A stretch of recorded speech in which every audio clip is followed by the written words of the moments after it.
नमस्कार साथियों, कैसे हो आप? मेरे हिसाब से मस्त होंगे, जबरदस्त होंगे। आज एक और क्लास रात्रि 9 बजे रोजाना की सीरीज में एक नया अध्याय सुनने वाला है, स्पेशल दिल्ली जीके के। और 100% रट्टा मार लो, पॉलिटिकल साइंस से संबंधित ये प्रश्न है। बहुत जबरदस्त प्रश्न होने वाले हैं, बहुत ही भयंकर वाले प्रश्न होने वाले हैं। इतने अच्छे प्रश्न कि आपको कहोगे गुरुजी मजा आ गया।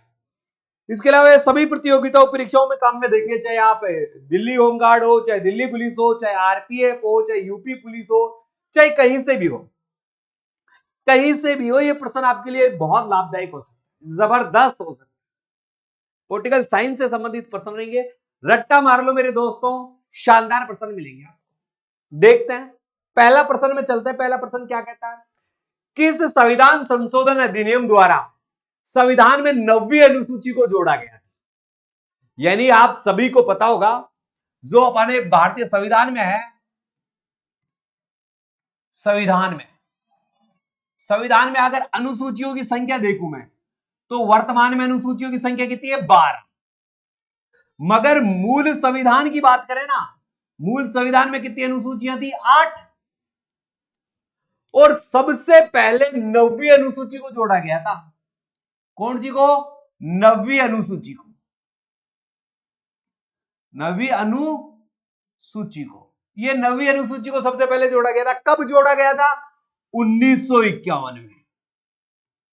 1951 में संविधान में पहला संविधान संशोधन किया गया। और पहला संविधान संशोधन करके कौन सी अनुसूची जोड़ी गई? 9वीं अनुसूची जोड़ी गई।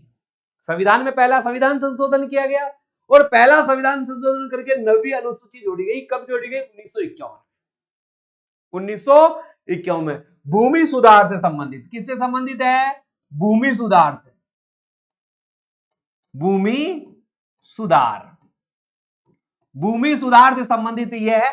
तो पहला संविधान संशोधन 1951 में होता है, 9वीं अनुसूची को जोड़ा जाता है, भूमि सुधार से संबंधित है। तो आपका ऑप्शन क्या आ गया? पहला संविधान संशोधन। पहला संविधान संशोधन भी आपको 51 में याद रखना है। तो दूसरा संविधान संशोधन भी आपको याद होगा 1953 में। जो सातवां है 1956 में, सातवां संविधान संशोधन 1956 में, और 9वां संविधान संशोधन देखोगे ना तो 1960 में। ठीक है, ये सन भी थोड़ी सी याद रख लेना, थोड़ी सी ये बातें भी आपको याद हो जाएगी मेरे हिसाब से। अगले प्रश्न में चलते हैं। अगला प्रश्न क्या कहता है? निम्नलिखित में से कौन सा संसद का अन्य भाग नहीं है? निम्न में से संसद का भाग नहीं है। देखो बेटा, संसद, अगर आप संसद को देखोगे तो मेरे अनुसार आप संसद को देखोगे तो संसद के 3 भाग हैं। संसद के कितने भाग हैं? 3 भाग हैं। एक है भाई साहब लोकसभा, क्या है? लोकसभा है। और एक क्या है? राज्यसभा। अरे एक क्या है? राज्यसभा। और एक क्या है? राष्ट्रपति। एक क्या है? राष्ट्रपति। ये संसद के 3 अभिन्न अंग हैं। अगर इन तीनों अंगों की बात करें, तो मैं आपको बता दूं, जो लोकसभा है ना आपकी, आप सबको याद होगा लोकसभा के बारे में। अरे लोकसभा के बारे में जानकारी थोड़ी सी प्राप्त है या नहीं है? नहीं है, जल्दी से बताओ देखे एक बार। अरे राज्यसभा, लोकसभा और संसद। लोकसभा अनुच्छेद कौन से में पाई जाती है? 80 में। राज्यसभा कौन सी में पाई जाती है? 81 में। और राष्ट्रपति कौन से अनुच्छेद में पाया जाता है? 52 में। और संसद कौन से अनुच्छेद में पाई जाती है? 79 में। ये इनके अनुच्छेद है, ये भी याद रखना। भारत में एक राष्ट्रपति होगा, अनुच्छेद 52, राज्यसभा 81, लोकसभा 80 और संसद के 3 अंग। संसद के 3 अंग है, लोकसभा और राज्यसभा। सदन पूछ ले, संसद के कितने सदन होते हैं? तो संसद के कितने सदन होते हैं? 2 सदन होते हैं। संसद के कितने सदन होते हैं? 2। और राष्ट्रपति इसका अंग होता है। तो संसद के 3 अंग 3 होते हैं। सदन कितने होते हैं? सदन, अगर आपसे सदन पूछे तो 2 करना है, अंग पूछे, संसद के अंग पूछे तो अंग कितने हो गए वैसे साहब? अंग 3। तो निम्न में से संसद का अंग कौन सा नहीं है बेटा जी? अरे कौन सा नहीं है? उपराष्ट्रपति संसद का अंग नहीं है। उपराष्ट्रपति का अनुच्छेद कौन सा है साहब? 63। 63 अनुच्छेद में यह होगा कि भारत का एक उपराष्ट्रपति है, भारत का एक उपराष्ट्रपति है। चलते दोस्तों आगे वाला प्रश्न, भारतीय संसद के कितने अंग हैं? भारतीय संसद के कितने अंग हैं? तो हमने पढ़ लिया है कितने अंग है बेटा जी, 3 अंग है। अरे कितने अंग है? भारतीय संसद के 3 अंग है, लोकसभा, राज्यसभा और एक राष्ट्रपति, एक राष्ट्रपति। आगे प्रश्न में चले थे बेटा, भारत के संविधान में मौलिक अधिकार, भारत के संविधान में मौलिक अधिकार क्या है बेटा? भारत के संविधान में क्या है? मौलिक अधिकार, मौलिक अधिकार बताओ देगा जल्दी से। भारतीय के संविधान में मौलिक अधिकार है, मूल संविधान का हिस्सा था, ठीक है। चौथे संविधान संशोधन जोड़ा गया था संसद द्वारा 1952 में जोड़ा गया था, 42 से संविधान संशोधन द्वारा जोड़ा गया था। तो भाई साहब देखो मूल संविधान में थे, कहां थे? मूल संविधान में भाग 3 में, भाग 3 में अनुच्छेद 12 से लेकर 35 तक, अनुच्छेद 12 से 35 तक मूल संविधान में थे, हैं? मूल संविधान में थे। अरे मौलिक अधिकार क्या थे बेटा? मूल संविधान में थे, भाग 3 में थे, अनुच्छेद 12 से 35 में थे, और इन्हें संविधान का मैग्नी कार्टा कहा जाता है। संविधान का क्या कहा जाता है? मैग्नी कार्टा। किसको? मूल अधिकारों। कंप्लीट है? अरे कंप्लीट है, ठीक है बेटा जी। आगे वाले प्रश्न में चलते हैं। मौलिक अधिकारों को लागू करने का दायित्व है, मौलिक अधिकारों को लागू करने का दायित्व है। मौलिक अधिकारों को कौन लागू कर सकता है? उच्चतम न्यायालय, उच्च न्यायालय, दोनों, या भारत का मुख्य न्यायाधीश? तो भाई साहब सुप्रीम कोर्ट और हाई कोर्ट दोनों मूल अधिकारों को लागू कर सकते हैं। कौन कर सकता है? दोनों, सुप्रीम कोर्ट भी और हाई कोर्ट भी। तो उपयुक्त दोनों मौलिक अधिकारों को लागू कर सकते हैं। मौलिक अधिकार कानून योग्य यानी वाद योग्य है, वाद किया जा सकता है, मौलिक अधिकारों को प्राप्त किया जा सकता है, ठीक है। आंध्र प्रदेश एक भाषाई राज्य के रूप में गठित किया गया। भाषाई राज्य के आधार पर आंध्र प्रदेश की मांग की गई और एक नए राज्य का निर्माण किया गया। तो 1956 में भाषाई आधार पर भारत का पहला राज्य भाषा के आधार पर कौन सा बना? आंध्र प्रदेश। आंध्र प्रदेश कौन सा बना भाई साहब? आंध्र प्रदेश, ये याद रखना। और आंध्र प्रदेश से ही 2014 में अलग राज्य बना तेलंगाना। कौन सा राज्य बना बेटा? तेलंगाना राज्य बना। आंध्र प्रदेश से अलग होकर कौन सा राज्य बनता है? तेलंगाना राज्य बनता है, ठीक है। वर्तमान में देखा जाए बेटा, वर्तमान में देखा, थोड़ा सा वर्तमान में देखूं, वर्तमान में भारत में कितने राज्य हैं? 28 राज्य हैं, 28 राज्य हैं और 8 केंद्र शासित प्रदेश हैं। यानी संघ शासित प्रदेश कितने हैं? 8, और राज्य कितने हैं? 28। ये भी आपको थोड़ा सा दिमाग में रख लेना है। चलते हैं अगले प्रश्न की ओर। अगला प्रश्न क्या है? वह राज्य जहां विधान परिषद नहीं है, विधान परिषद नहीं है। तो आपको बता दूं 6 राज्यों में विधान परिषद है। भारत के कितने राज्यों में? 6 राज्यों में विधान परिषद है। वर्तमान में भारत के 6 राज्यों में विधान परिषद है। कौन कौन से राज्य में? आप सभी को पता होगा। अरे सभी को पता है क्या? कमेंट्स में जल्दी से कमेंट्स कर दो। अरे कमेंट्स में जल्दी से कमेंट्स कर दो। ये 6 राज्य, 6 राज्यों में विधान परिषद है। 6 राज्य कौन कौन से हैं? सबसे पहला राज्य, 6 राज्यों में कौन कौन से में रहे? देखो भाई साहब, एक तो बिहार में, कहां है? बिहार में है। एक भाई साहब उत्तर प्रदेश में भी है, उत्तर प्रदेश में है। उत्तर प्रदेश के बाद एक कर्नाटक में भी है, कर्नाटक में तो एक महाराष्ट्र में भी है, कहां है? महाराष्ट्र में। फिर भाई साहब आंध्र प्रदेश में भी है, और आंध्र प्रदेश में तो भाई साहब तेलंगाना में भी है। ऐसे पहले जम्मू कश्मीर में भी थी, मगर अब जम्मू कश्मीर से एक केंद्र शासित प्रदेश बन गया है। तो भारत के 6 राज्यों में क्या है? विधान परिषद है। भारत के वर्तमान में 6 राज्यों में विधान परिषद है।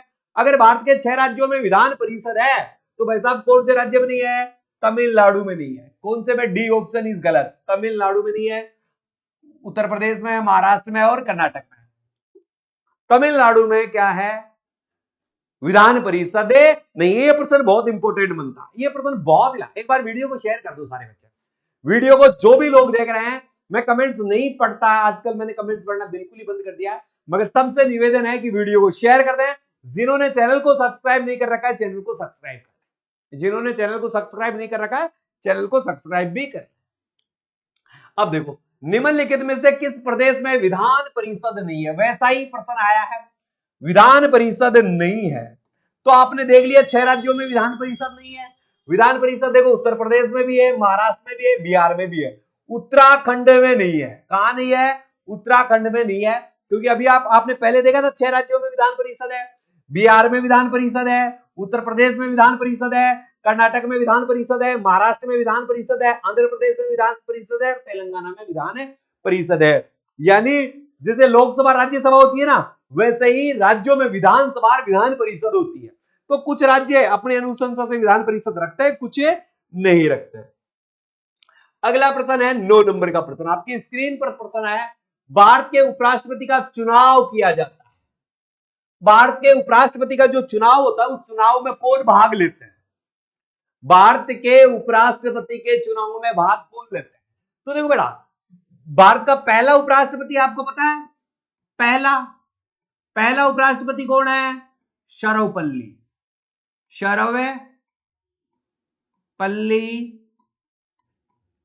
राधा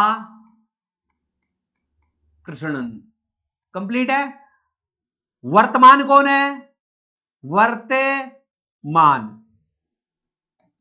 अरे वर्तमान कौन है? जगदीप धनखड़।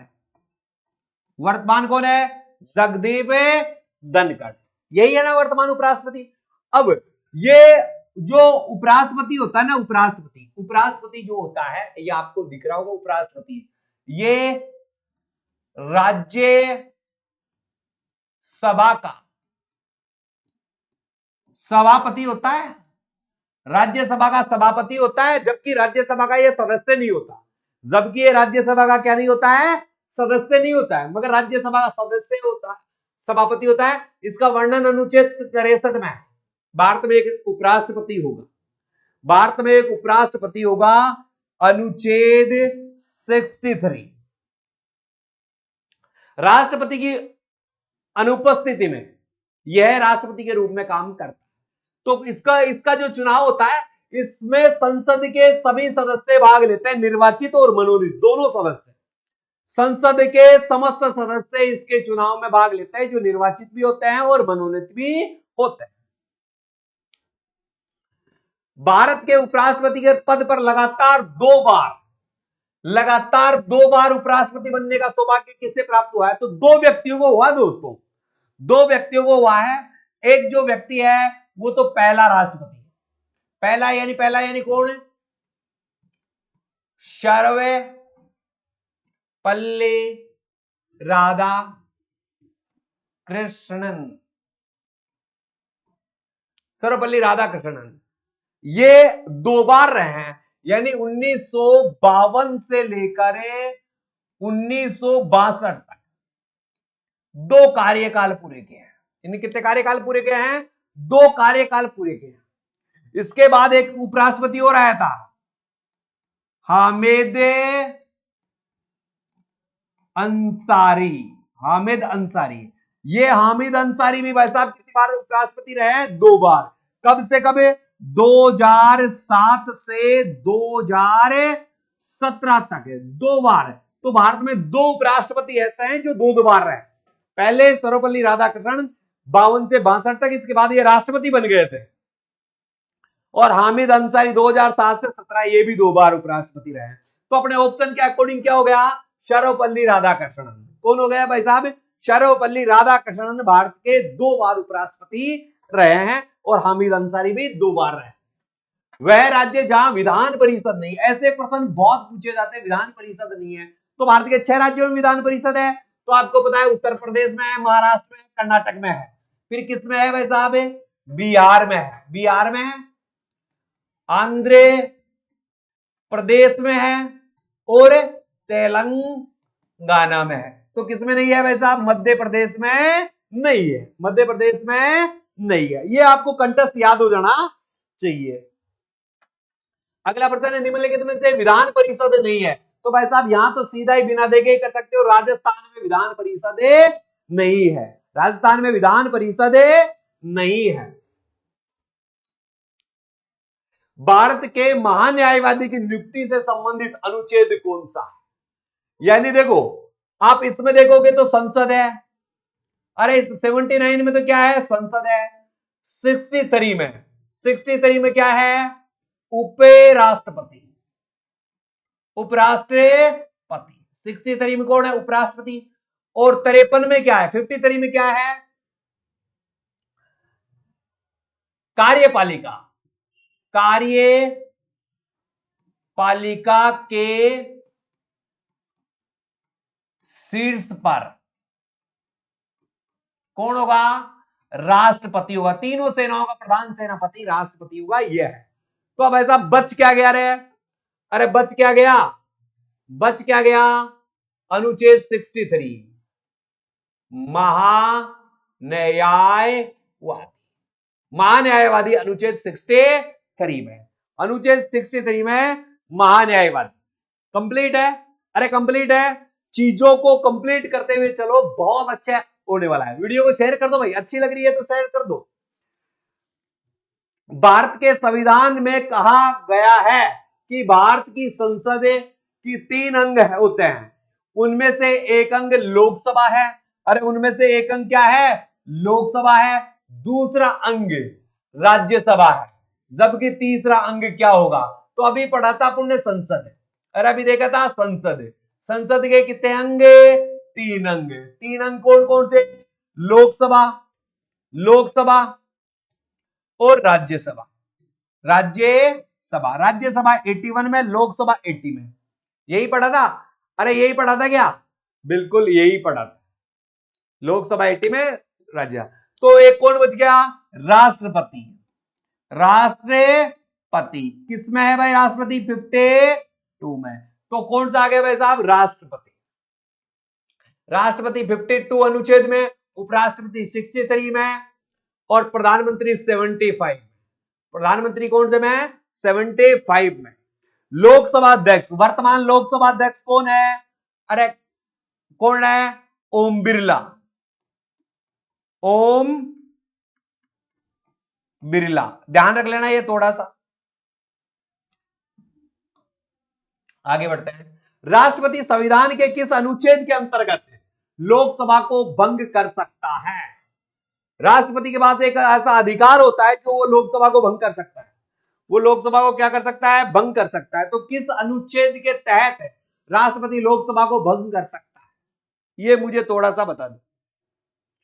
किस अनुच्छेद के तहत राष्ट्रपति लोकसभा को भंग कर सकता है, जल्दी करो बेटा। अनुच्छेद 85 के अनुसार, अनुच्छेद 85 के अनुसार राष्ट्रपति लोकसभा को क्या कर सकता है, भंग कर सकता है। क्या कर सकता है, भंग कर सकता है। कंप्लीट है, आगे बढ़ते हैं थोड़ा सा। निम्नलिखित में से किस राज्य में द्विसदनात्मक विधायिका है, यानी विधान द्विसदनात्मक नहीं है, विधान परिषद नहीं है, ये यही करना चाहता है। मगर अब की बार प्रश्न को घुमाकर पूछा है कि कौन से राज्य में द्विसदनात्मक विधायिका नहीं है। तो उत्तर प्रदेश में भी है, बिहार में भी है, कर्नाटक में भी है तो किसमें नहीं है, मध्य प्रदेश में विधान परिषद नहीं है, अभी पढ़ा है। मगर प्रश्न को देखो कितना घुमाकर पूछा, प्रश्न को कितना घुमाकर पूछा है कि किस राज्य में द्विसदनात्मक, दो सदन नहीं है। तो भारत के 6 राज्यों में ही 2 सदन है, मैंने आपको बता दिया है। ठीक है, अगला प्रश्न है, भारतीय संविधान के किस भाग को उसकी आत्मा की संज्ञा दी गई है? भाई संविधान की आत्मा की संज्ञा किसे दी गई है? तो देखो, प्रस्तावना को दी गई है। किसको? प्रस्तावना को। प्रस्तावना को संविधान की आत्मा कहा जाता है। वैसे भीम राव अंबेडकर के अनुसार संविधान की आत्मा किसे कहा गया है? अनुच्छेद 32 को, 32। भीमराव अंबेडकर के अनुसार संविधान की आत्मा अनुच्छेद 32 को कहा गया है। जबकि संविधान के किस भाग को? तो भाई साहब प्रस्तावना को क्या कहा जाता है? संविधान की आत्मा कहा जाता है। संविधान निर्माताओं ने किस पर विशेष ध्यान दिया था? संविधान निर्माताओं ने सबसे ज्यादा किस पर ध्यान दिया था? भाई साहब प्रस्तावना पर ही ध्यान दिया था। किस पर ध्यान दिया था? प्रस्तावना पर। मूल कर्तव्य 51 क में है भाई साहब। इन्हें बाद में जोड़ा गया था। कहां से लिया गया था? रूस से। इन्हें बाद में जोड़ा गया था। और कहां 51 क में। ओके भाई। भारत में एकल नागरिकता की अवधारणा अपनाई गई थी। एकल नागरिकता की अवधारणा कहां से ली गई थी? है? अरे एकल नागरिकता, एकल नागरिकता की अवधारणा कहां से ली गई थी? आप मुझे ये बता दीजिए। देखो, यहां से तो मौलिक अधिकार, मौलिक अधिकार लिए गए थे, नहीं लिए गए थे? मौलिक अधिकार अरे लिए गए थे, लिए। राष्ट्रपति पर महाभियोग, राष्ट्रपति पर महाभियोग अनुच्छेद 62, यह भी अमेरिका से ले गया है। वित्तीय आपातकाल, वित्तीय आपातकाल 360, यह भी कहां से लिया गया था? अमेरिका से। तो भाई साहब एकल नागरिकता कहां से ली गई है? इंग्लैंड से ली गई है। अरे कहां से ली गई? इंग्लैंड से। एकल नागरिकता भी इंग्लैंड से ली गई है। और विधि, कानून, विधि यानी कानून, कानून व्यवस्था, विधि का शासन, विधि का शासन, यह भी इंग्लैंड से ही लिया गया है। संघात्मक व्यवस्था, संघात्मक व्यवस्था कनाडा से ली गई है। संघात्मक व्यवस्था कहां से ली गई है? कनाडा से। प्रस्तावना में जो पार्ट है, प्रस्तावना में जो पार्ट है वो कहां से लिए गए? फ्रांस से है। और मौलिक अधिकार, मौलिक अधिकार कहां से लिए गए? ये बताओ देखिए एक बार। मौलिक अधिकारों के लिए आप कमेंट्स करोगे भैया। मौलिक अधिकार कहां से लिए गए? कमेंट्स कर दो जरूर जल्दी से। मौलिक अधिकार कहां से लिए गए ये आपकी जिम्मेदारी है, ये देख लेना। किस देश में दोहरी नागरिकता का सिद्धांत स्वीकार किया गया? दोहरी नागरिकता का, दोहरी नागरिकता का मौलिक अधिकार। देखो इतना दिमाग नहीं लगाते। अरे मौलिक अधिकार यहां लिखवाया है ना, अमेरिका से ही लिया गया है। कहां से लिया गया है? अमेरिका से लिया गया है, पर दिमाग लगाते ही नहीं भाई साहब। ठीक है, किस देश में दोहरी नागरिकता का सिद्धांत स्वीकार किया गया है? दोहरी नागरिकता का सिद्धांत किस देश में स्वीकार किया गया है? दोहरी नागरिकता जल्दी से बता दो बेटा। दोहरी नागरिकता, दोहरी नागरिकता संयुक्त राज्य अमेरिका में दोहरी नागरिकता है। संयुक्त राज्य अमेरिका में दोहरी नागरिकता है। 52वें संविधान संशोधन अधिनियम 1985 में कौन सी अनुसूची को भारतीय संविधान में शामिल किया गया था? दल बदल नियम याद है या नहीं है? दल बदल, दल बदल नियम संविधान में कौन सा संशोधन? 52वां। कब? 1985 में। कौन सी अनुसूची है?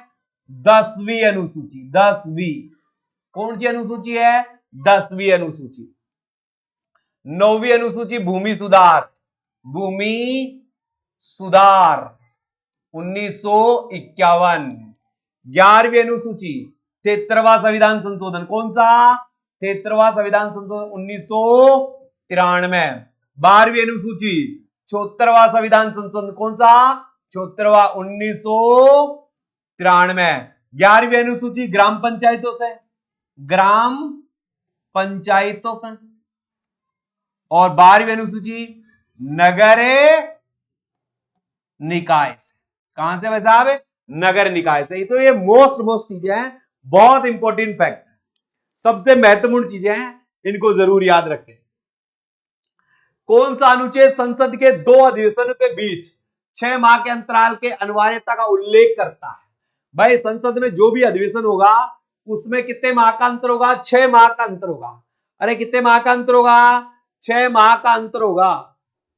ये कौन से अनुच्छेद में? 85 में। 85 में। एक कल्याणकारी राज्य के नीति निर्देश आदर्श वर्णन है, यानी एक कल्याणकारी राज्य के निर्देश आदर्श वर्णित है राज्य के नीति निर्देश तत्वों में, मौलिक अधिकारों में, संविधान की 7वीं अनुसूची में, संविधान की प्रस्तावना में। नीति निर्देशक तत्व कल्याणकारी राज्य की स्थापना करता है। कौन करता है? नीति निर्देशक तत्व कल्याणकारी राज्यों की स्थापना करता है। कल्याणकारी राज्य की स्थापना कौन करता है? नीति निर्देशक तत्व। ये वाद योग्य नहीं होते, इन पर वाद विवाद नहीं किया जा सकता, क्योंकि ये राज्य की देन है। ये किसकी देन है? राज्य की देन है। निम्नलिखित में किस राज्य में द्विसदनात्मक विधायिका नहीं है? फिर वैसा ही प्रश्न पड़ा, तो हिमाचल प्रदेश में नहीं है। कहां नहीं है भाई साहब? हिमाचल प्रदेश में नहीं है, द्विसदनात्मक हिमाचल प्रदेश में नहीं है। भारत के संविधान में अंतरराष्ट्रीय सुरक्षा को प्रोत्साहन, भारतीय संविधान में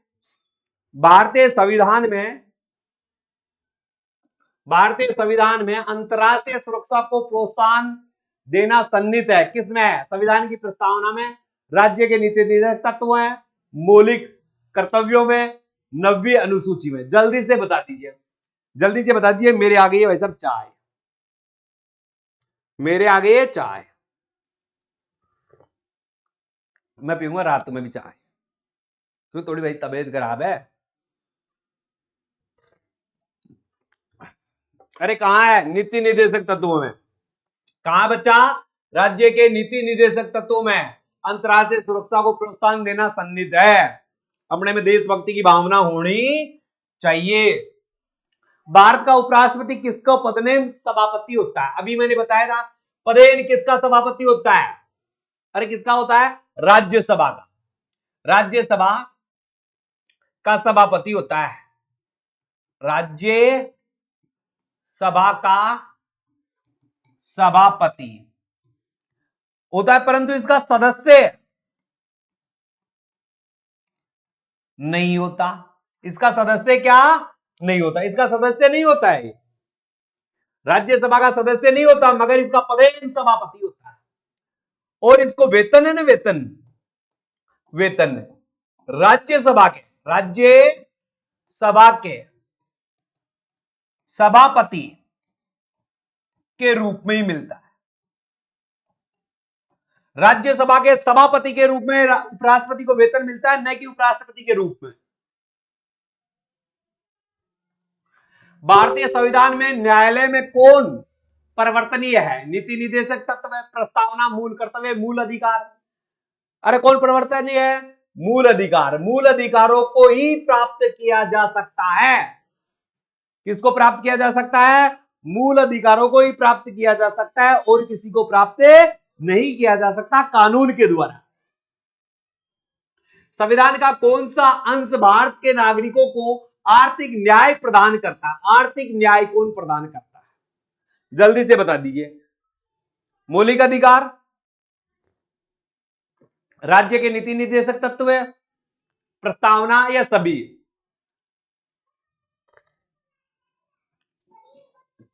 कौन? आर्थिक न्याय नीति निर्देशक तत्व है। कौन प्राप्त प्राप्त करते हैं, नीति निर्देशक तत्व ये आर्थिक न्याय प्रदान करते हैं। अगला प्रश्न है 73वें संविधान संशोधन। 73वें संविधान संशोधन अधिनियम द्वारा भारतीय संविधान में कौन सी अनुसूची जोड़ी गई थी? तो मैंने अभी बताया था 11वीं अनुसूची। 73वें संविधान संशोधन के हुए 11वीं, 74वें संविधान संशोधन द्वारा 12वीं, 52वें संविधान संशोधन द्वारा कौन सी 10वीं, और प्रथम संविधान संशोधन द्वारा 9वीं। ये अनुसूची अभी मैंने बता दी है, तो अभी समझा दी थी मैंने ये चीजें। अगला प्रश्न, भारत में कार्यपालिका का अध्यक्ष कौन होता है?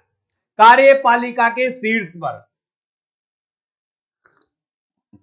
तो मैंने अभी पढ़ाया था अनुच्छेद 53, कार्यपालिका के शीर्ष पर राष्ट्रपति होगा। कार्यपालिका के शीर्ष पर कौन होगा? राष्ट्रपति होगा। तीनों सेनाओं का प्रधान सेनापति राष्ट्रपति होगा। भारत का पहला नागरिक राष्ट्रपति होगा।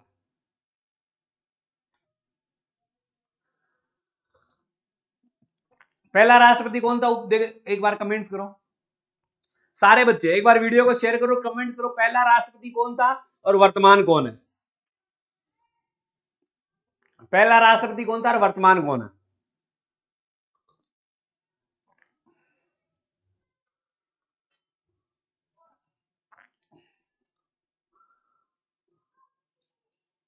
करो देगा जल्दी से। कौन होगा भाई साहब? राष्ट्रपति होगा। ये तो हो गया। पहला राष्ट्रपति राजेंद्र प्रसाद और वर्तमान राष्ट्रपति द्रौपदी मुर्मू। वर्तमान कौन है? द्रौपदी मुर्मू। हाँ बेटा, शाबाश। संघ की कार्यपालिका की शक्ति किसमें निहित होगी? संघ की कार्यपालिका की शक्ति राष्ट्रपति में निहित होगी। किसमें होगी? राष्ट्रपति में।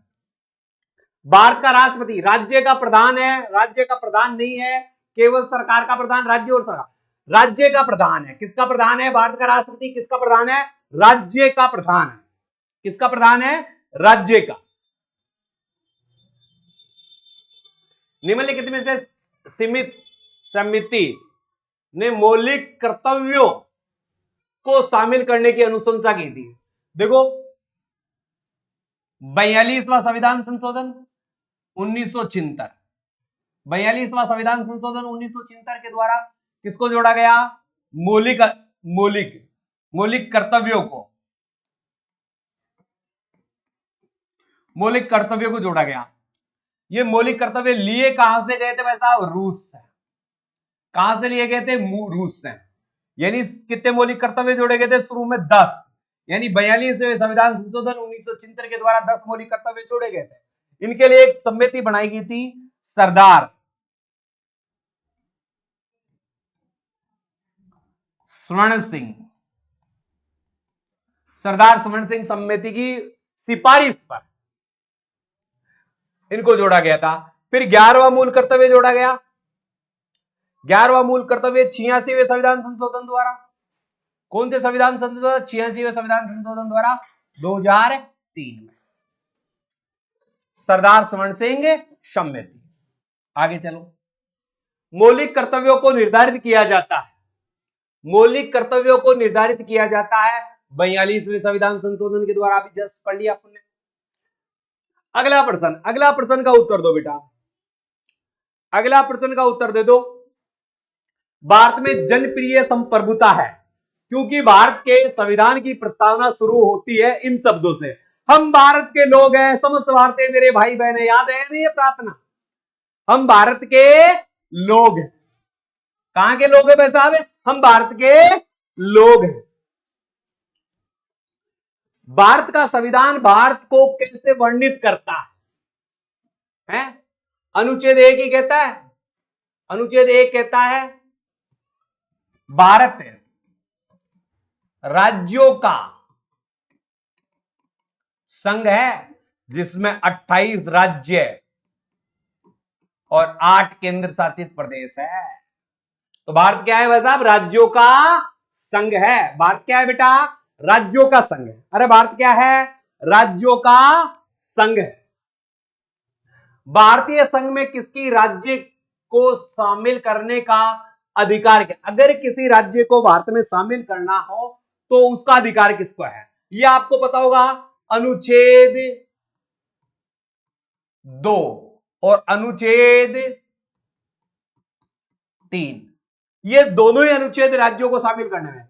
ये तो क्या है, विदेशी या जीते गए राज्यों को शामिल करना, और ये क्या है, राज्यों में नाम, स्थान आदि को परिवर्तन करना या किसी राज्य को काटकर नए राज्य का निर्माण करना। अनुच्छेद 3 में कोई विदेशी राष्ट्र से हमला करके जीत लिया गया या भारत में कोई शामिल कर लिया गया, जैसे गोवा को शामिल किया गया भारत में है, तो वो अनुच्छेद 2 के द्वारा, और किसी जैसे उत्तर प्रदेश के टुकड़े करके उत्तराखंड बना दिया गया तो अनुच्छेद 3 में। ऐसे तो यह अधिकार किसको है भाई साहब? संसद को। यह अधिकार किसको है? संसद को है। यह अधिकार किसको है? संसद को है। मूलभूत संविधान में कौन से भाग में राज्य लोक कल्याण की संकल्पना सम्मिलित की गई थी? लोक कल्याण की भावना। लोक कल्याण की भावना कहां शामिल है? तो आप सभी को पता है, लोक कल्याण की काफी बातें अपन पढ़ चुके हैं। राज्य के नीति निर्देशक तत्वों में कल्याणकारी राज्य, कल्याणकारी राज्य नीति निर्देशक तत्वों की देन है। और नीति निर्देशक तत्व कहां से लिए गए हैं? ये आप सबको पता है क्या? आयरलैंड से। कहां से लिए गए हैं? आयरलैंड से। तो ये भी याद रखना, नीति निर्देशक तत्व कहां से लिए गए हैं? आयरलैंड से लिए गए। निम्नलिखित में से कौन सा राज्य नीति निर्देशक सिद्धांत का नहीं है? अंतरराष्ट्रीय शांति को प्रोत्साहन देना, ये तो है भाई साहब। 6 से 14 वर्ष के बच्चों को निःशुल्क, 6 से 14 वर्ष के बच्चों को निःशुल्क अनिवार्य शिक्षा प्रदान करना, ये भी है। गोवध निषेध, ये भी है। निजी संपत्ति नहीं है, इसे आप कानूनी अधिकार है। ये तो भाई साहब क्या है? कानूनी अधिकार है। 300 कैमे, 300 कैमे, ये क्या बना हुआ है? कानूनी अधिकार बना हुआ है। आगे वाले प्रश्न में चले भाई, आगे वाले प्रश्न का उत्तर दीजिए मुझे। आगे वाले प्रश्न का उत्तर दीजिए बेटा, मुझे आगे वाले प्रश्न का उत्तर दीजिए, मुझे आगे वाले प्रश्न का उत्तर दीजिए। किसके मैसेज आ गए? आगे वाले प्रश्न का उत्तर दीजिए बेटा मुझे। संसद के किसी भी सदन के 2 सत्रों के बीच कितने माह का अंतराल होना चाहिए? 6 माह का। आपने पहले ही पढ़ लिया। कितने माह का अंतराल होना चाहिए? 6 माह का। ठीक है। वर्तमान में लोकसभा के प्रत्येक राज्य के लिए स्थानों का आवंटन आधारित है, यानी राज्य के लिए लोकसभा सदस्यों का जो राज्य है, इनकी जो संख्या है वो कौन सी जनगणना के तहत, कौन सी जनगणना के तहत इनको क्या है, इसी परिसीमन में रखा गया है। इसी परिसीमन में रखा गया है। 1971 की जनगणना के आधार पर 2026 तक लोकसभा व राज्यसभा की सीटें यथावत रहेगी। 2026 तक ये सीटें यथावत रहेगी। और कौन सी जनगणना के अनुसार है?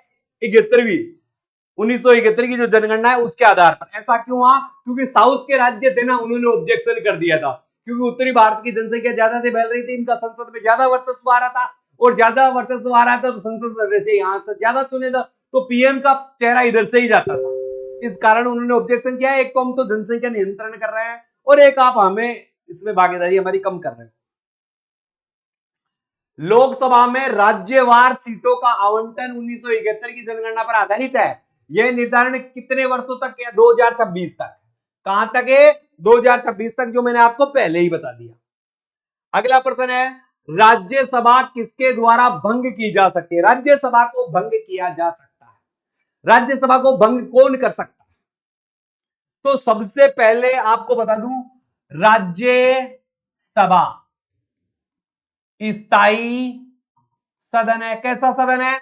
स्थायी सदन है। इसका मतलब राज्यसभा, राज्यसभा भंग नहीं होती है, राज्यसभा को भंग नहीं किया जा सकता उपयुक्त में से किसी के द्वारा भी नहीं। डी ऑप्शन, क्योंकि राज्यसभा को कभी भंग किया ही नहीं जा सकता। राज्यसभा एक स्थायी सदन है। राज्यसभा क्या है? एक स्थायी सदन है। संसद तंत्र में वह व्यक्ति प्रधानमंत्री चुना जाता है जिसमें निम्न का नेता होता है। किसका नेता होता है? बहुमत दल का नेता होता है। बहुमत दल का जो नेता होता हो वह होता है। और बहुमत दल कौन सा? लोकसभा का नेता हो, लोकसभा का नेता, लोकसभा का नेता। लोकसभा यानी निम्न सदन, निम्न सदन, निम्न सदन का नेता, निम्न सदन का बहुमत दल का नेता, निम्न सदन का बहुमत दल का नेता भारत का क्या चुना जाता है? पीएम चुना जाता है। यानी लोकसभा के द्वारा किसी भी सदस्य को पीएम के लिए चुना जा सकता है। ये हो रहा है। आगे चलते हैं। प्रधानमंत्री की नियुक्ति राष्ट्रपति करता है। यह किस अनुच्छेद के द्वारा करते हैं? 75 अनुच्छेद के द्वारा। मैंने पहले ही बता दिया था, 75 अनुच्छेद के द्वारा। लोक लेखा समिति कितने सदस्य होते हैं? लोक लेखा समिति है ना, जो संसद होती है ना, संसद, संसद के दोनों सदनों के सदस्य होते हैं, दोनों सदनों के सदस्य होते हैं। यानी लोकसभा के सदस्य भी होते हैं, लोकसभा, लोकसभा के सदस्य भी होते हैं, और राज्यसभा, राज्यसभा के सदस्य। लोक लेखा समिति में 15 सदस्य लोकसभा से होते हैं और 7 सदस्य राज्यसभा से होता है। यानी टोटल लोक लेखा समिति में सदस्यों की संख्या कितनी होती है? 22। अरे टोटली कितनी होती है? 22। तो लोक लेखा समिति में कितनी सदस्यों की संख्या होती है? 22। कितनी होती है? 22। लोक लेखा समिति के सदस्य कहां से चुने जाते हैं? संसद के दोनों सदनों से चुने जाते हैं। संसद के दोनों सदनों से चुने जाते हैं। यानी लोकसभा से 15 और राज्यसभा से 7। टोटल कितने होते हैं? 22। भारत में रहने वाला ब्रिटिश नागरिक दावा नहीं कर सकता। भारत में रहने वाला है मगर ब्रिटिश नागरिक है, किसका दावा नहीं कर सकता? विधि के समक्ष समानता का दावा कर सकता है, न्याय के लिए कर सकता है, जीवन जीने के लिए कर सकता है, धर्म के लिए कर सकता है, व्यापार के लिए नहीं कर सकता। व्यापार व्यवसाय के स्वतंत्रता का अधिकार उसे प्राप्त नहीं है, उसे हमारे से इजाजत लेनी ही पड़ेगी। पटना, पटना कहां की राजधानी है? बिहार की राजधानी है। बिहार की राजधानी पटना है। और बिहार के मुख्यमंत्री कौन है? नीतीश कुमार। कौन है? नीतीश कुमार। कौन सी बार मुख्यमंत्री बने हैं? 9वीं बार शपथ ग्रहण किया उन्होंने, 9वीं बार शपथ ग्रहण किया है। कौन सी बार है? 9वीं बार। तो पटना उच्च न्यायालय की स्थापना कब हुई थी? जल्दी से बता दो भाई। पटना उच्च न्यायालय की स्थापना कब हुई थी? बता दो भाई जल्दी से। 1916 में। कब हुई थी? 1916 में पटना उच्च न्यायालय की स्थापना हुई थी। उत्तराखंड उच्च न्यायालय कहां स्थापित किया गया है? उत्तराखंड। अरे उत्तराखंड है। तालों में नैनीताल अब नहीं तलैया, तो नैनीताल में। नीति निर्देशक तत्वों को क्रियान्वित करने के लिए क्या मूल अधिकारों का हनन होता है? अरे मूल अधिकारों का हनन होता है क्या? कुछ का हनन होता है, कुछ का होता है, कुछ का नहीं होता। तो कुछ का हनन होता है। निम्नलिखित में से किस वर्ष संविधान में मूल कर्तव्यों को अंत स्थापित किया गया था? अभी मैंने बताया था, जल्दी से कमेंट्स करके आंसर दो। अभी मैंने थोड़ी देर पहले बताया था कि मूल अधिकारों को सरदार स्वर्ण सिंह समिति की सिफारिश पर संविधान के 42वें संविधान संशोधन 1976 के द्वारा जोड़ा गया था। मूल संविधान में 10 मूल कर्तव्य थे और 11वां मूल कर्तव्य 86वें संविधान संशोधन द्वारा जोड़ा गया था। इन्हें रूस से लिया गया था। तो कौन सा है? 76वां। अरे कौन सा है? 76वां। आगे चलते हैं। राज्यसभा विघटित हो जाती है। राज्यसभा विघटित हो जाती है, कभी विघटित नहीं होती, कभी नहीं। राज्यसभा कभी विघटित नहीं होती है भाई साहब। राज्यसभा कभी भी विघटित नहीं होती है। राज्यसभा के सदस्य, राज्यसभा के सदस्यों का कार्यकाल, राज्यसभा के सदस्यों का कार्यकाल कितने वर्ष का होता है? 6 वर्ष का होता है। मगर राज्यसभा कभी विघटित नहीं होती और प्रति 2 वर्ष बाद, 2 वर्ष बाद 2/3 सदस्य रिटायरमेंट हो जाते हैं, नए सदस्य आ जाते हैं। ठीक है, चलो आगे बढ़ते हैं। दिल्ली उच्च न्यायालय की स्थापना कब की गई थी? दिल्ली उच्च न्यायालय की स्थापना कब की गई थी? दिल्ली उच्च न्यायालय की स्थापना कब की गई थी? 1966। 1966 में दिल्ली उच्च न्यायालय की स्थापना की गई थी। कल दिल्ली पढ़ा था तो मैंने बताया था। भारत में किसी राज्य में मुख्यमंत्री पद पर नियुक्त होने वाली प्रथम दलित महिला, देखो अगर कोई भी मुख्यमंत्री बनी और प्रथम पूछ ले तो यूपी में सुचेता कृपलानी, सुचेता कृपलानी। और दलित पूछ ले, दलित पूछ ले, कौन सी दलित? तो मायावती। कौन बनी थी भाई साहब? मायावती। ये भी कहां से बनी थी? यूपी से। यूपी से मायावती प्रथम दलित है सीएम थी, पहली दलित सीएम थी। और ये कब बनी थी? 1995 में। 1995 में। जयललिता तमिलनाडु की सीएम रही है, यह भी ध्यान रखना। राज्यों में मुख्यमंत्री सहित मंत्रिपरिषद में मंत्रियों की न्यूनतम संख्या कितनी हो सकती है? देखो मंत्री कितनी होगी? 11 प्लस एक कौन होगा? सीएम।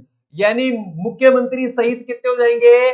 12 मुख्यमंत्री सहित। राज्यों में मुख्यमंत्री सहित मंत्रिपरिषद में मंत्रियों की न्यूनतम संख्या कितनी हो सकती है? 11 मंत्री, सीएम को भी जोड़ना पड़ेगा, तो टोटल कितने हो जाएंगे? 12।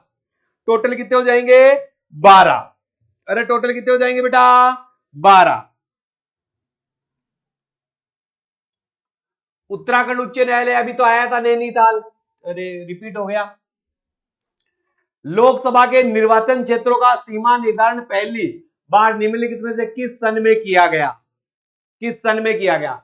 लोकसभा के निर्वाचन क्षेत्रों का सीमा निर्धारण पहली बार कब किया गया था? 1972 में। कब किया गया था बेटा? 1972 में किया गया था। अरे कब किया गया था बेटा जी? 1972 में किया गया था।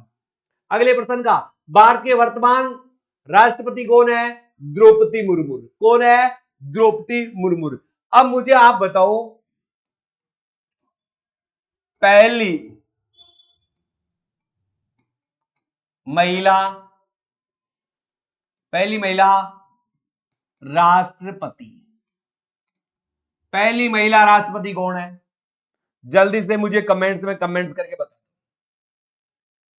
पहली महिला राष्ट्रपति कौन है? जल्दी से मुझे कमेंट्स करके बताओ। अगर मैं पहली महिला राष्ट्रपति की बात करता हूं तो कौन है? अरे कमेंट्स करोगे क्या? प्रतिभा देव सिंह पाटिल।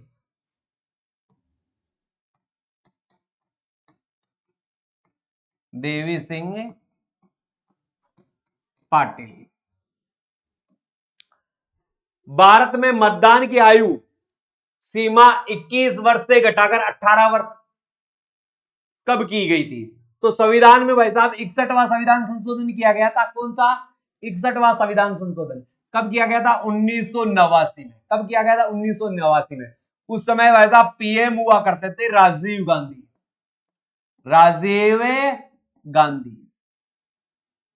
कंप्लीट है? तो ये 1989 कंप्लीट है बेटा। अरे बातें कंप्लीट हो रही है ना, चलते हैं। भारतीय संविधान में निम्नलिखित अनुच्छेदों में से कौन सा राज्य की विधानसभाओं के निर्वाचन को प्रस्ताव प्रदान करता है? जल्दी से बेटा, इसको जल्दी से दे दो। भारतीय संविधान में निम्नलिखित अनुच्छेदों में से राज्य की विधानसभाओं के निर्वाचन का प्रावधान करता है? अनुच्छेद 170। अनुच्छेद 170। राज्यों में मनी बिल प्रस्तुत किया जा सकता है? राज्यों में मनी बिल प्रस्तुत किया जा सकता है, राज्यों में मनी बिल प्रस्तुत किया जा सकता है किसके द्वारा? केवल विधानसभा के द्वारा। मनी बिल कौन प्रस्तुत कर सकता है? विधानसभा प्रस्तुत कर सकती है। मंत्रिमंडल संघीय की बैठक की अध्यक्षता कौन करता है? मंत्रिमंडल की संघीय की बैठक भाई साहब अपना सीएम पीएम साहब करते हैं। पीएम कौन करता है? अपना पीएम करता है। कौन करता है बेटा? अपना पीएम करता है। ओके बेटा, ओके, जल्दी से बेटा, अपने पीएम साहब करते हैं। प्रधानमंत्री परिषद व्यक्तिगत रूप से किसके? देखो, एक तो क्या होता है, सामूहिक रूप से होता है। सामूहिक रूप से तो किसके प्रति होते हैं? लोकसभा के। किसके प्रति होते हैं? लोकसभा के। और व्यक्तिगत रूप से किसके प्रति उत्तरदायी होते हैं? राष्ट्रपति के। व्यक्तिगत रूप से वह किसके प्रति उत्तरदायी होते हैं? राष्ट्रपति के। और सामूहिक रूप से वो किसके प्रति उत्तरदायी होते हैं? लोकसभा के। देश में पहली बार राष्ट्रीय आपातकाल कब लागू किया गया? देश में पहली बार राष्ट्रीय आपातकाल कब लागू किया गया? थोड़ा सा आप मुझे बता दीजिए। देखो, आपको आपातकाल की बात करूं, मैं थोड़ा सा यही ले चलता हूं। आपातकाल पहला आपातकाल लगता है 1962 में। अपने पीएम हुआ करते थे उस समय कौन? नेहरू जी। और अपने जो राष्ट्रपति थे ना,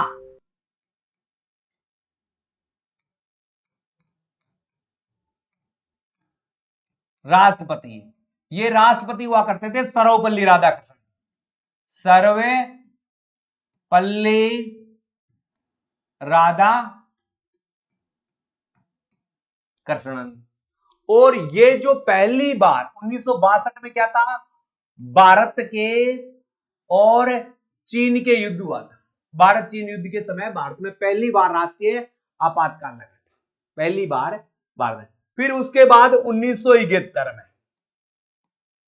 1971 में क्यों लगा था? भारत वर्सेस किसके? पाक युद्ध। भारत पाक युद्ध हुआ था। इस समय जो अपने पीएम हुआ करते थे वो कौन थी? इंदिरा जी थी,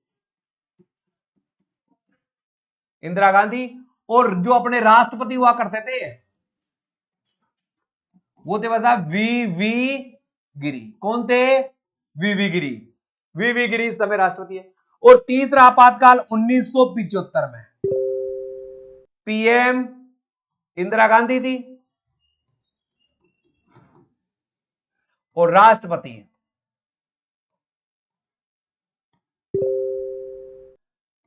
फखरुद्दीन अली अहमद। ये तीन बार 1962 में, 1971 में और 1975 में आंतरिक अशांति के नाम पर,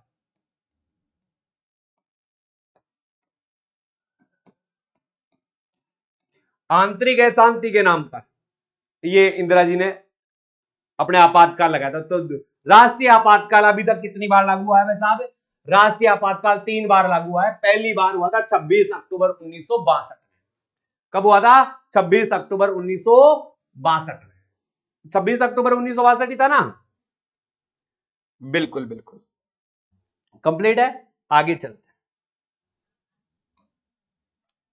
भारतीय साम्यवादी दल का विभाजन दो दलों सीपीआई और सीपीआईएम में किस वर्ष किया गया? 1964 में। 1964 में पहली बार दलों का विभाजन हुआ। भारतीय राष्ट्रीय कांग्रेस का चुनाव चिन्ह क्या है? हाथ। क्या है भाई साहब? हाथ का पंजा। क्या है? हाथ का पंजा। कंप्लीट। बीजेपी बीजेपी बीजेपी का कमल। बीजेपी का क्या है? कमल। राष्ट्रपति ने तीसरी बार राष्ट्रीय आपातकाल की उद्घोषणा कब की? 1975 में, 26 जून 1975 में।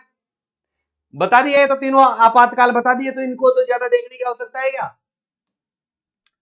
संघीय मंत्री परिषद में मंत्री उत्तरदायी होते हैं। संघीय मंत्री परिषद में संघीय मंत्री परिषद में मंत्री उत्तरदायी होते हैं केवल लोकसभा के। किसके प्रति उत्तरदायी होते हैं? केवल लोकसभा के प्रति उत्तरदायी होते हैं। संविधान की 8वीं अनुसूची में शामिल भाषाओं में निम्न में से कौन सी भाषा सर्वाधिक बोली जाती है? यानी 8वीं अनुसूची 8वीं अनुसूची में कितनी भाषाएं हैं? 22 भाषाओं को मान्यता प्राप्त है। कितनी भाषाओं को? 22 भाषाओं को। एक आधिकारिक भाषा, आधिकारिक भाषा कौन सी है? अंग्रेजी, यह आधिकारिक भाषा। इन 22 भाषाओं में अब जो ऑप्शन में दिए गए इनमें सबसे ज्यादा कौन सी बोली जाती है? बंगला। बंगला भाषा सर्वाधिक बोली जाती है। दल बदल निरोध कानून किस संविधान संशोधन के द्वारा 52वें संविधान संशोधन के द्वारा पढ़ लिया पुण्य। 52वां संविधान संशोधन 1985 में किससे संबंधित है? दल बदल से। ठीक है भाई साहब। वह संवैधानिक संशोधन कौन सा है जिसके द्वारा राजनीतिक दल बदल पर प्रतिबंध लगाया गया? 52वां संविधान संशोधन। सेम ही प्रश्न है। ठीक है भाई साहब। भारतीय संविधान में कितनी भाषाएं क्षेत्रीय भाषाओं के रूप में क्षेत्रीय भाषाओं के रूप में मान्यता प्राप्त भाषाओं की संख्या कितनी है? 14। क्षेत्रीय भाषाओं के रूप में मान्यता प्राप्त भाषाओं की संख्या कितनी है? 14। कितनी है भाई साहब? 14। 14 कंप्लीट है। ओके जी, ओके। भारत में किसी भी सदन का सदस्य बिना कोई व्यक्ति कब तक मंत्री पद पर रह सकता है? पीएम भी रह सकता है, सीएम भी रह सकता है। कितने माह तक रह सकता? मंत्री भी बन सकता है। अभी राजस्थान में एक वाक्य हुआ था ना, मंत्री पहले बना दिया गया फिर उसका चुनाव किया गया। यानी बिना किसी पद के, बिना विधानसभा के, लोकसभा के, राज्यसभा के सदस्य के बिना भी व्यक्ति मंत्री बन सकता है, मगर उसे 6 माह के अंदर अंदर जिसे संसद के लिए मंत्री बनाया गया है तो संसद का सदस्य बनना चाहिए, और विधानसभा के लिए बनाया गया तो विधानसभा का सदस्य होना चाहिए। पार्लियामेंट द्वारा दिसंबर 1989 में निर्मित कानून के अनुसार एक नागरिक वयस्क की कानून, यानी उम्र है ना, 21 वर्ष से घटाकर कितनी कर दी गई थी? 18 वर्ष कर दी गई थी। कौन सा संविधान संशोधन? 61वां संविधान संशोधन। कब किया गया? 1989 में। ठीक है, तो 21 से घटाकर कितनी कर दी गई थी भाई साहब? 18 कर दी गई थी। 21 से घटाकर कितनी कर दी गई थी? 18 कर दी गई थी। 21 से घटाकर कितनी कर दी गई थी? 18 कर दी गई थी। अगले में आ जाओ भाई साहब। किस संवैधानिक संशोधन द्वारा पंचायती राज संस्थाओं को संवैधानिक दर्जा प्राप्त हुआ? 73वां संविधान। पंचायतों को 73वां और नगर निकायों को 74वां, दोनों ही 1993 में। ठीक है भाई साहब। भारत के संविधान की 11वीं अनुसूची में कितने विषय हैं? 11वीं अनुसूची में 29 विषय है, और 12वीं अनुसूची में 18 विषय। तो कितने विषय है? 29 विषय है। लोक लेखा समिति में लोकसभा एवं राज्यसभा के सदस्य क्रमशः, मैंने आपने देखा था लोक लेखा समिति, लोक लेखा समिति सदस्यों की संख्या कितनी है? 22 बताया था। 15 किससे? लोकसभा से। 7 कितने? राज्यसभा से। अरे बताया था या नहीं बताया था? अभी तो बताया था। तो 15 और 7। ओके बेटा। भारत के किस राज्य में महिला मुख्यमंत्री कभी नहीं बनी? अब जो ऑप्शन दिया गया है देखो, तमिलनाडु में जयललिता, राजस्थान में वसुंधरा, उत्तर प्रदेश में देखो, एक तो अभी पढ़ा मायावती, और एक कौन थी?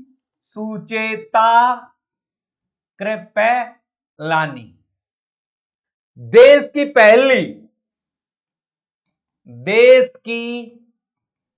पहली सीएम, महिला सीएम सुचिता कृपलानी। तो कहां नहीं बना भाई साहब? महाराष्ट्र में। महाराष्ट्र में अभी तक महिला मुख्यमंत्री नहीं बनी है। छत्तीसगढ़ उच्च न्यायालय कहां स्थित है? छत्तीसगढ़, जल्दी से बताओ भाई, छत्तीसगढ़ उच्च न्यायालय कहां स्थित है? छत्तीसगढ़, छत्तीसगढ़ उच्च न्यायालय कहां स्थित है? बिलासपुर में। कहां है भाई साहब? बिलासपुर में। छत्तीसगढ़ उच्च न्यायालय बिलासपुर में। भारत के किस राज्य की विधानसभा में अधिकतम सदस्य हो सकता है? यानी विधानसभा में अधिकतम सदस्यों की संख्या 500 हो सकती है। अधिकतम कितनी हो सकती है? 500। और न्यूनतम कितनी हो सकती है? 60। अधिकतम 500 और न्यूनतम कितनी हो सकती है? 60। अधिकतम 500 और न्यूनतम कितनी हो सकती है भाई साहब? 60 हो सकती है। ये आपको थोड़ा सा ध्यान है रखना। कंप्लीट है? 500, अधिकतम 500, न्यूनतम 60। आगे देखें, 8वीं अनुसूची में क्या कह रहा है बेटा? 8वीं क्या है? 8वें प्रविष्ट का संबंध किससे? 8वीं अनुसूची में क्या है? 8वें प्रविष्ट का संबंध किससे है? भाषा से। अनुसूची भाषा से संबंधित है। अरे किससे संबंधित है? भाषा से। भारतीय राष्ट्रीय कांग्रेस का गठन कब हुआ था? 28 दिसंबर 1885 को। कहां हुआ था? बंबई में हुआ था। कहां हुआ था? बंबई। बंबई के कहां? गोकुल दास तेजपाल संस्कृत महाविद्यालय में कितने सदस्य शामिल हुए थे? 72। पहली बार में कितने सदस्य आए थे? 72। संस्थापक कौन था? कौन था? ए ओ हुम दादा भाई नोरोजी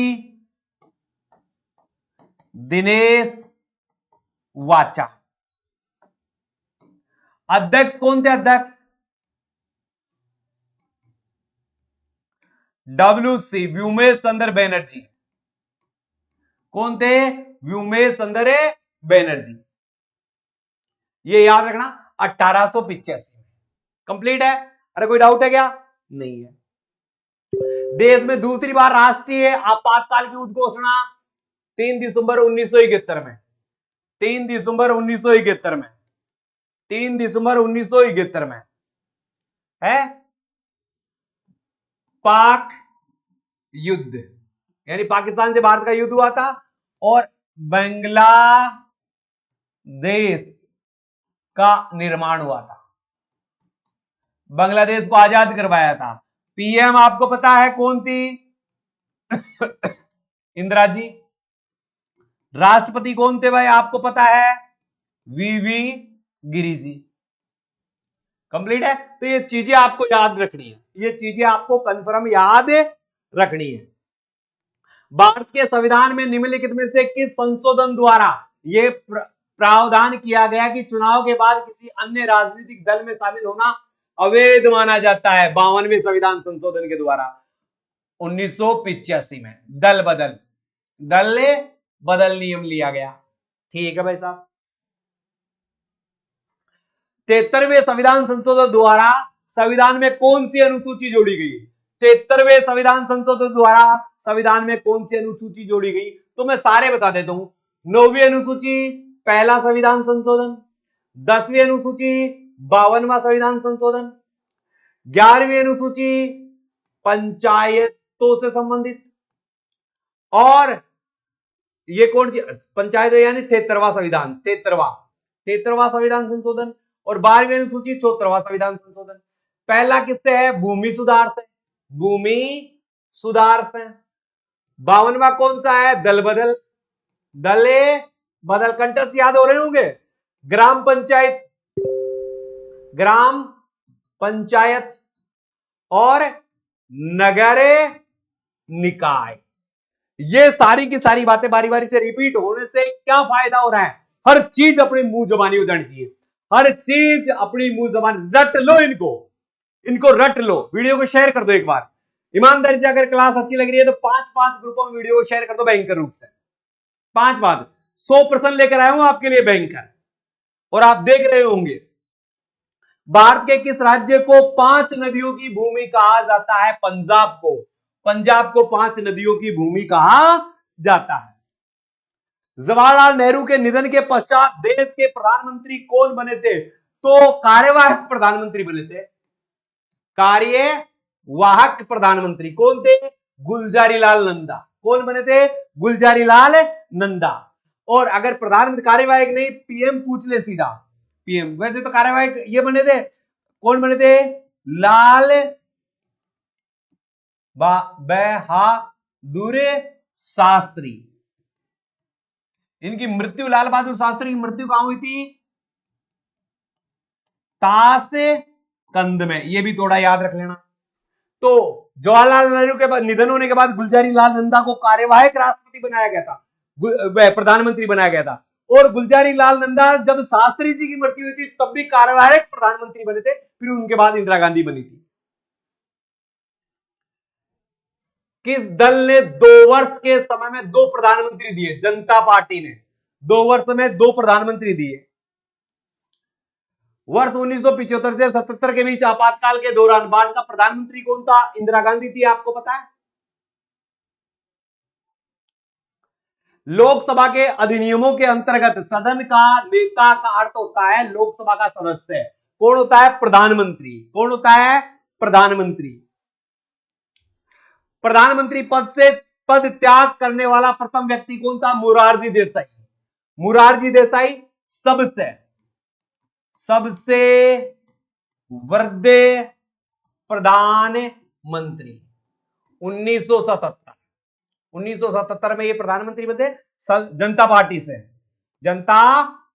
से।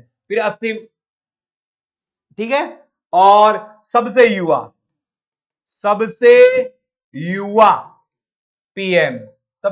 पीएम कौन है? राजीव गांधी। कौन थे भाई साहब? राजीव गांधी। भारत के प्रथम सिख प्रधानमंत्री मनमोहन सिंह। अरे प्रथम सिख प्रधानमंत्री 2004 से 2014 तक कांग्रेस के। नियुक्ति के समय निम्न में से कौन सा प्रधानमंत्री संसद के किसी भी सदन का सदस्य नहीं था? पीवी नरसिंह राव। जब इनको प्रधानमंत्री बनाया गया था तो ये किसी भी सदन का सदस्य नहीं था। फिर ये बाद में राज्यसभा से पीएम बने थे। राज्यसभा से ये भी पीएम बने थे। इंदिरा गांधी भी कहां से थी? राज्यसभा से। और मनमोहन सिंह भी किससे थे? राज्यसभा से। 4 प्रधानमंत्री ऐसा है जो भारत में राज्यसभा से रहे। प्रधानमंत्री का पद ग्रहण करते समय विधानसभा का सदस्य था एचपी देवगौड़ा। तो चौथा कौन हो गया? एचपी देवगौड़ा। और एचपी देवगौड़ा ये भी कहां से थे? राज्यसभा से। अब तक भारत में राज्यसभा से 4 पीएम बने हैं, पीवी नरसिंह राव, इंदिरा गांधी, मनमोहन सिंह और एचपी देवगौड़ा। और एचपी देवगौड़ा को जब प्रधानमंत्री बनाया गया था तो वो विधानसभा के सदस्य थे, एचपी देवगौड़ा। इंदिरा गांधी दूसरी अवधि के लिए प्रधानमंत्री चुनी गई तो दूसरी अवधि है 1980 से 1984, गैप देकर, क्योंकि 1977 से 80 तक जनता पार्टी थी। जनता पार्टी पहली बार सत्ता में आई थी। और 1967 से लेकर 1977 तक इंदिरा गांधी रही थी। ये इंदिरा गांधी का कार्यकाल है। वह प्रथम प्रधानमंत्री कौन थे जिन्होंने संसद सत्र में उपस्थित हुए बिना ही त्यागपत्र दे दिया? चौधरी चरण सिंह को कभी भी संसद के सदस्यों का सामना नहीं करना पड़ा, संसद की किसी भी बैठक का सामना नहीं करना पड़ा, क्योंकि वो कभी संसद में उपस्थित ही नहीं हुए। सामूहिक रूप से मंत्री परिषद किसके प्रति उत्तरदायी होता है? सामूहिक रूप से लोकसभा के, लोकसभा के, और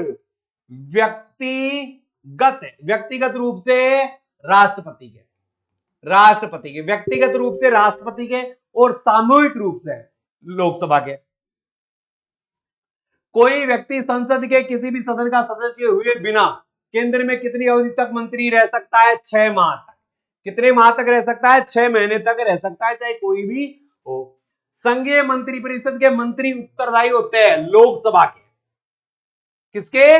लोकसभा के। तो ये 100 महत्वपूर्ण रट्टा मार प्रश्न थे भाई साहब। प्रश्न पसंद आए हो तो वीडियो को शेयर कर देना।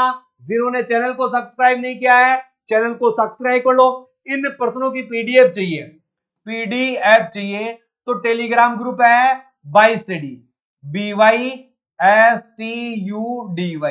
ये गैप मत लगाना, by study Telegram group join कर लेना। इस ग्रुप में टोटल नोट्सों की पीडीएफ आपको मिलती रहेगी। जिन्होंने कोर्स खरीद रखा है वो आराम से क्लास देख सकते हैं, ऐप पर क्लास चालू है। अगर आपने कोर्स नहीं खरीदा है आज ही, तो by study, BYSTUDY, by study app को डाउनलोड करें। अरे बाई स्टडी ऐप को डाउनलोड करें और मात्र 399 रुपए में, 399 रुपए में देखो, एक तो होम गार्ड का कोर्स ले सकते हो आप। अगर कोई आरपीएफ की तैयारी कर रहा है, 399 रुपए में। कोई डीपी की तैयारी कर रहा है 999 रुपए में। डीपी का फाउंडेशन बैच एग्जाम तक 999 रुपए में। यूपी पुलिस का बैच 399 रुपए में। ये कोर्स है। और कोई भी कोर्स लेना चाहता है जो बीएससी की, बीएड की, किसी की तैयारी कर रहा है, पीटीटी की, तो गूगल प्ले स्टोर पर जाकर बाई स्टडी ऐप को डाउनलोड करें और वहां से बेहतरीन ऐप को डाउनलोड करके अपने सपनों को साकार करें। इसी के साथ अलविदा चाहूंगा प्यारे विद्यार्थियों। जय हिंद, जय भारत। वीडियो को एक बार शेयर करके चैनल को सब्सक्राइब कर देना अगर नहीं किया हो तो।